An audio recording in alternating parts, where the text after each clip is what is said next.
build series. I am RWR48 coming at you with the second portion of this build. If you are new to the channel, I appreciate your support. Just don't forget to smash that like button down below, comment, subscribe. Today we are going to tear down the bike right over there and get it ready for painting. All right guys, what's going on? So this is the bike. We are going to be removing this fairing piece here. The brackets here, we're gonna get them off the frame to get this ready for sandblasting. We're not gonna have to grind it too much. If we even have to at all, from what I recollect, we don't need to. And we're gonna be basically tearing this down to its bare elements. On the rear frame here, we're gonna be removing the tabs. Every tab that's not essential to the GY6 swap. So, let's get right into it. In case you haven't met her before, this is my dog, Delilah. She likes to bite everything, including my fingers. Stop, no bite. Anyway, you might see her throughout the video, so.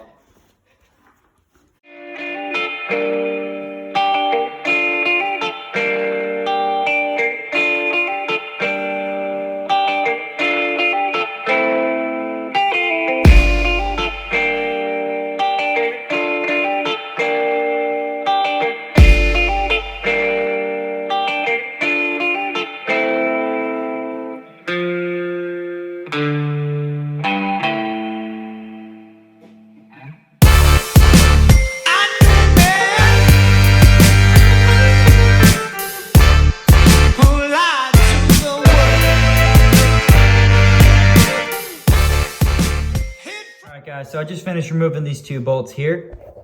This one obviously is broken in here pretty good too. I don't even think I'll be able to get that out.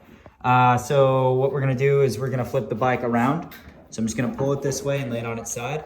And there should be some bolts right down in here somewhere. Oh, right here. So these bolts are actually what's holding on that black bracket. And hopefully the assembly should just come off at that point.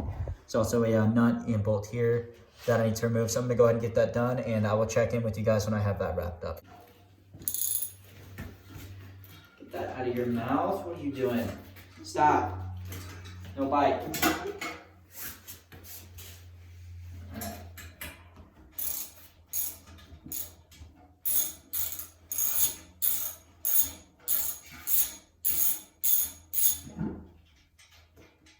You want to help get that gas tank off?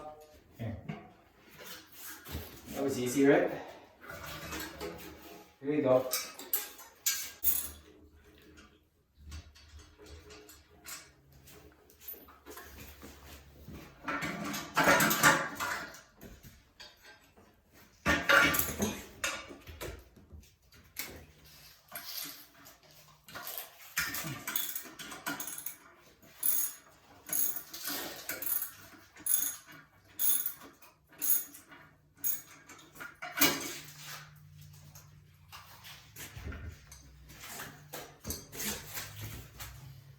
All right, guys, in case you're wondering how I'm keeping track of all the bolts, this is how I'm doing it. I'm gonna tape these down later, but I'm just labeling each box here and where all these bolts go to it, so that way I don't forget and lose them, because the last build I did, I lost a bunch of bolts, and I don't want that to happen again.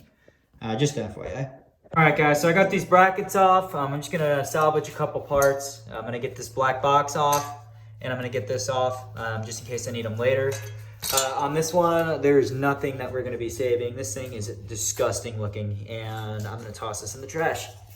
Next thing we're gonna do, guys, is we're gonna remove these two bolts on each side, and that should release the forks to bring the whole wheel off. This is the speedometer cable. We may or may not reuse that because I'm keeping the drum brakes up forward here. So I'll most likely have to reuse that and get a new speedometer. Other than that, we just have to get this nut off top here, and I'm gonna see if I have the tools to do that. And if not, I will take it to the shop and take care of it there. And let's see, this ignition here, as you can tell, from the factory, these were actually ground out. So we're not gonna be able to remove these today, but I'm gonna drill these out with a Dremel tool on the next video and remove this ignition and plug the hole. So that way we can get this thing into sandblasting. All right, guys, so something really important to note here is not to remove these all the way. because I did that before, and actually I had a really hard time getting these bolts back in here on a previous build. So basically what we're gonna do is we're gonna bring these out. just enough for this to release. Yeah, that one actually went too far. So basically, I'm just getting this loose enough to release the grip on these two pegs here for the forks.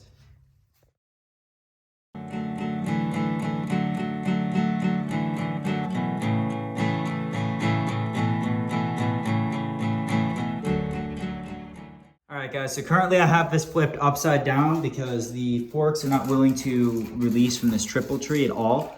So I'm going to try and see if I can get a hammer and bang that out, and I'll get back to you guys when I have this out. Alright guys, what I ended up having to do was remove these two bolts from both sides to get it to release. I forgot there's a catch up here where it's not going to let it go past that or recess past that without removing this top bolt. So now that I've got this out, I should be able to pull this assembly right off.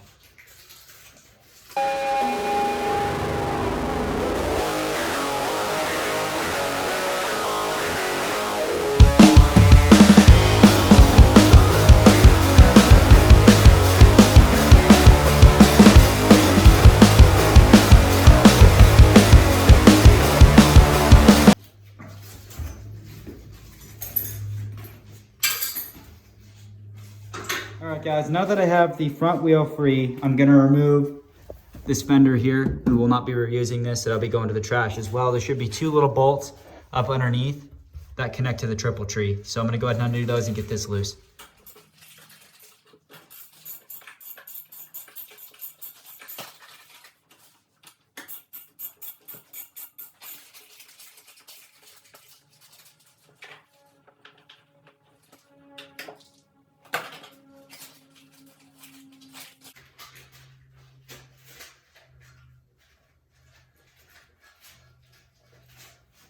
The next step here is going to be to remove the triple tree, but as you can tell, I'm going to try and get as close here. You can see those threads, they're in pretty bad shape. So there's two nuts that kind of hold this on. So I'm going to remove this top one first, and then I'm going to go for the bottom one. My hope is that this will release and that we can get it off, because there's a set of bearings in here that need to come out before we take it to sandblasting. So I'm gonna go ahead and try that, and I'll get back to you guys in a moment. All right guys, so I just tried to go ahead and knock off this triple tree, but it's on there pretty tight.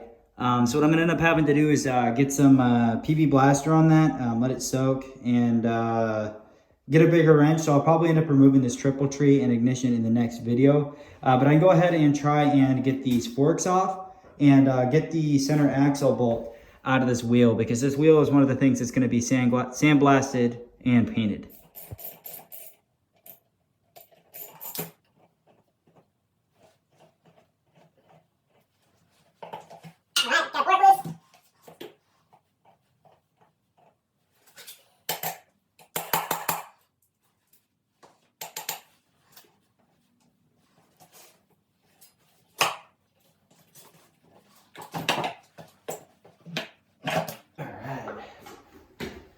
Pretty slick, huh? All right guys, I got this threaded back on here. Looks pretty good. So let's move on to the next part here. All right guys, so next up here we have our controls. This is your start button and kill switch. So what we're gonna do right now is just get this thing open and see what we're looking at, and then we're gonna test it for continuity.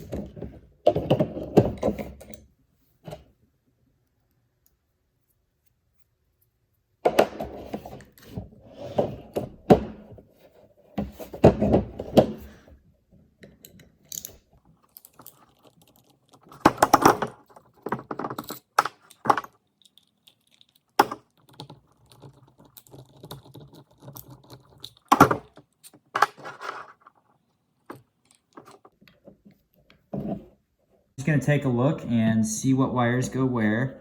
I'm gonna peel this back. And the ones that actually go to your kill switch, looks like it's gonna be the white and red wires that come out right here. So you can kind of see where they fit into this pin plug here. So that means the yellow and green wires are my start button wires. So what we're going to do is we're going to take our multimeter, hook it up to each ends here, and press the start button, and it should read continuity. We're just doing this to test to make sure the switch works, so I know whether or not I have to replace it.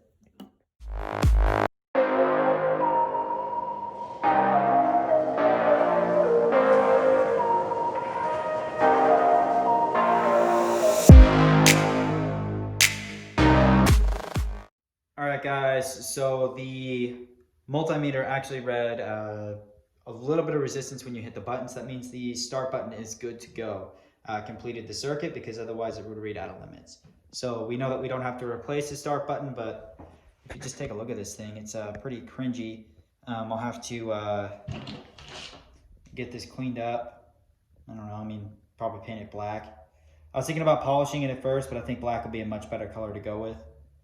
So what we're gonna probably end up doing is getting some new levers, because the one it came with was really bent. So we're gonna. All right, guys, this is your high and low beam switch, your turn signal switch, and your horn. Right now, we are just going to remove this lever, and suppose we could probably crack it open just to make sure everything looks good on the inside. For this one, I'm probably not gonna run any test on. I'm just gonna see if it works when there's power to the bike. All right, guys, next up I have this disgusting bracket that we're gonna try and replace. As you can tell, it's pretty beaten, but we're gonna go ahead and try and get the screws out of it and anything we can that'll help us later on in the build. So first, I'm just gonna go ahead and remove this.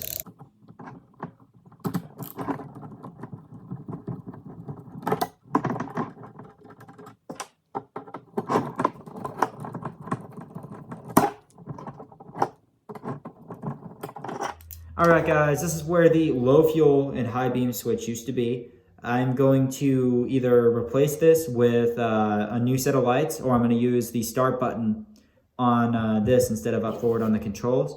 If I decide against using the stock controls that I did the continuity check on, I will actually be using an NCY quick throttle instead, so that we can still have, you know, our grip, because the front controls house that.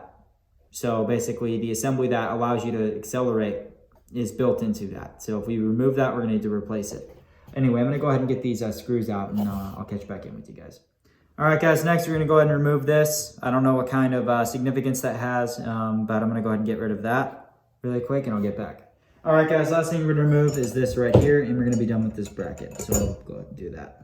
All right, now that we have that bracket out of the way, I'm gonna go ahead and remove these headlight bulbs from this bracket here so that I can get painted.